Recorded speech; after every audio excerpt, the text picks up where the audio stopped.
All right. Hello and welcome to the newest episode of the New Year's Six podcast. Continuing my week one game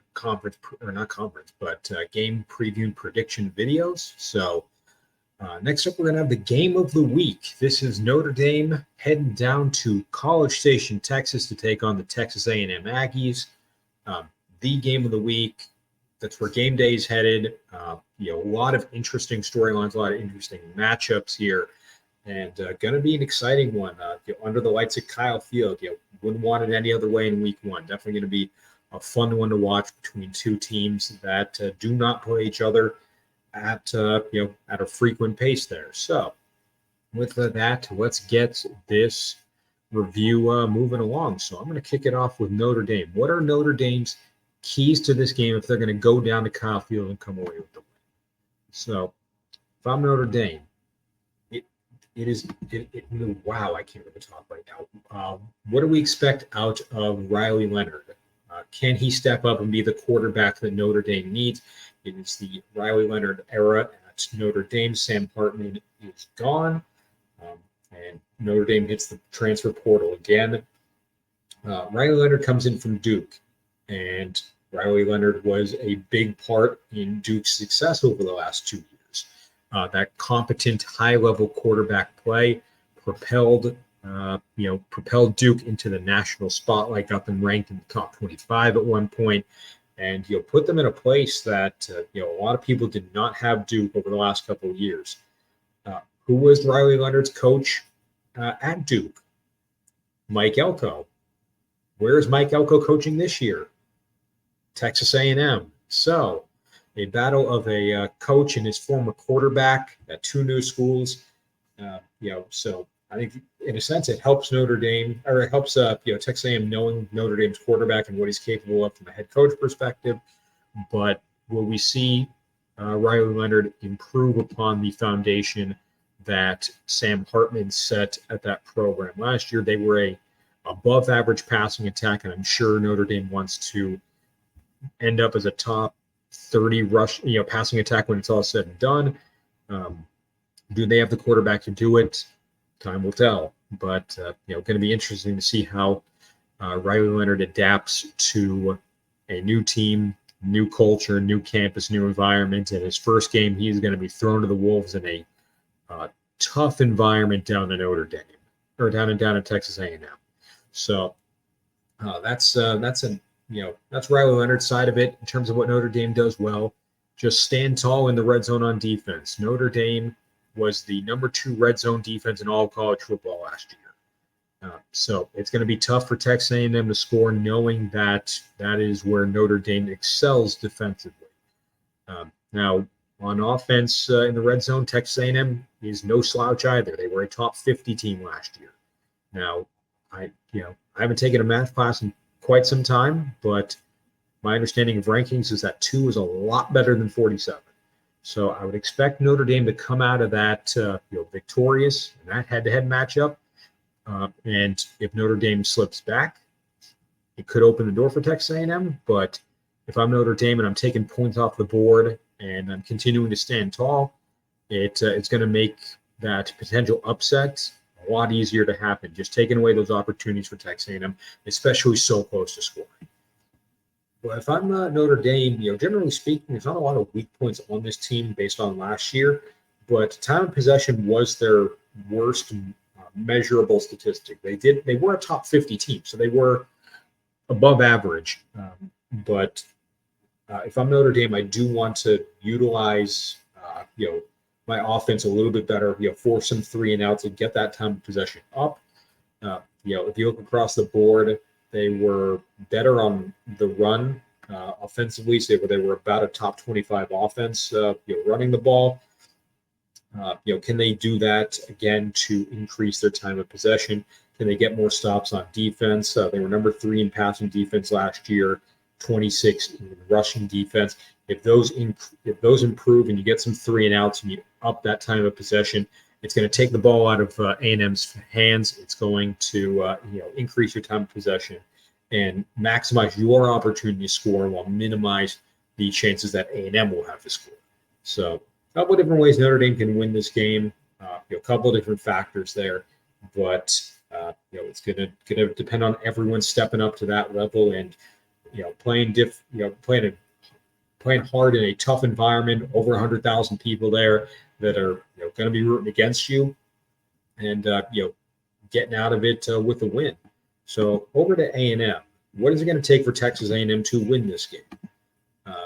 I got to look at their transfers there. That's looking at the roster real quick and the impact guys that have come in. Texas A&M basically has a brand new secondary. They got 3 out of 5 players that were not with this team last year. You have Trey Jones. He comes in from Central Michigan. B.J. Mays. He comes in from UAB. And then you bring in Will Lee from Kansas State. So got a couple of new guys that are looking to be the guy for Texas A&M, specifically on the passing defense this year. The secondary was respectable for Texas A&M last year. They did end up as the 37th best passing defense. So you got 3 guys in there now that are not used to playing in College Station, not used to being in the maroon and white, but they're going to have to step up quick. Someone is going to have to answer the call for this Texas A&M team in the secondary. And you've got 3 options that are coming in new that I'm sure want to make that impact and make that difference from Texas A&M. Sticking on the defensive side of the ball, Texas A&M has to keep defending the run. Texas A&M last year was very, very good against run-heavy teams. They were the number 13 rushing defense in the country. They're going to be going up against a Notre Dame team that was number 27 with rushing attack based on last year's numbers. Now Notre Dame has a new running back. Audric Estime is gone. They're going with Jeremiah Love now. So some changes on that front, which may be an advantage to Texas A&M. Texas A&M has some changes up front. They bring in Nick Scholarton from Purdue. So a couple of question marks on that matchup.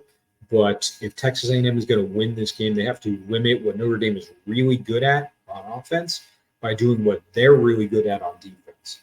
If that's going to be the case, Texas A&M can defend their home turf and stop Notre Dame dead in their tracks. On that same general mindset, A&M needs to run the ball better. Last year, Texas A&M did not have a good run attack. Just call it what it is. They were the 90th best team when it comes to running, and that's got to be better. You got to use Wegman as a dual threat quarterback. Lean on to Le'Veon Moss. I know you have Ruben Owens is out for the season, so Le'Veon Moss is going to be that main guy, churning up yards for this team. But that's going to have to be the case. They have to get to at least a top 50 running attack over the course of this year. They're a top 90 right now. If Texas A&M wants to be taken seriously, they want to contend for the SEC. They want to win against a tough Notre Dame defense, which, if you look at their run defense, Notre Dame was just outside the top 25.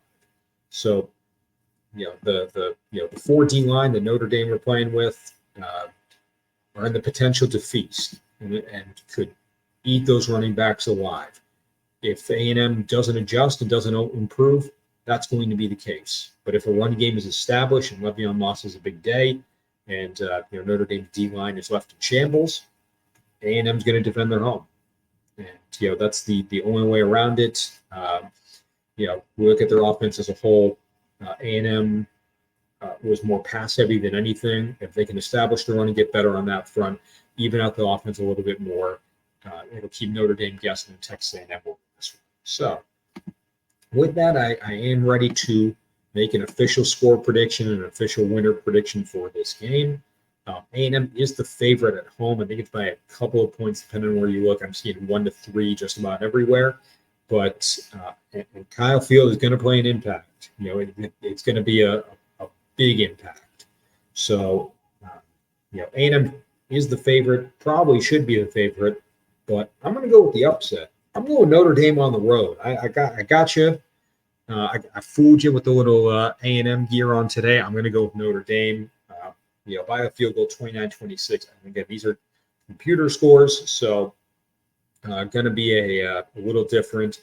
Not a super football friendly score. If you want to go 28-24, something like that, 31-28, that's fine. But 29-26 is my computer score. But Notre Dame is going to win this one on the road.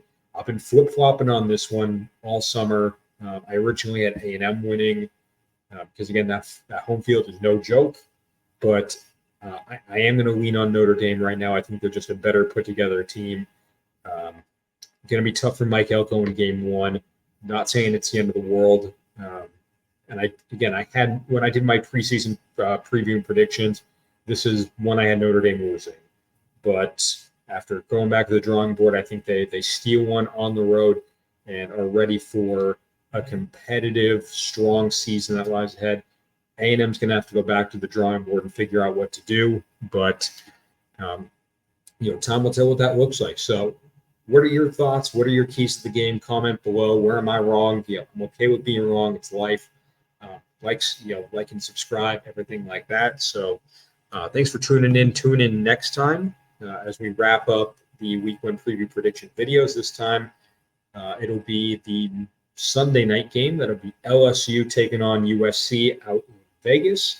So it should be a good one between two top 25 squads. SEC versus Big Ten. Who's going to come out ahead on that one? Find out later in the week. But again, thanks for tuning in. Like, comment, subscribe. And we are getting that much closer to kickoff. So looking forward to watching this week with y'all.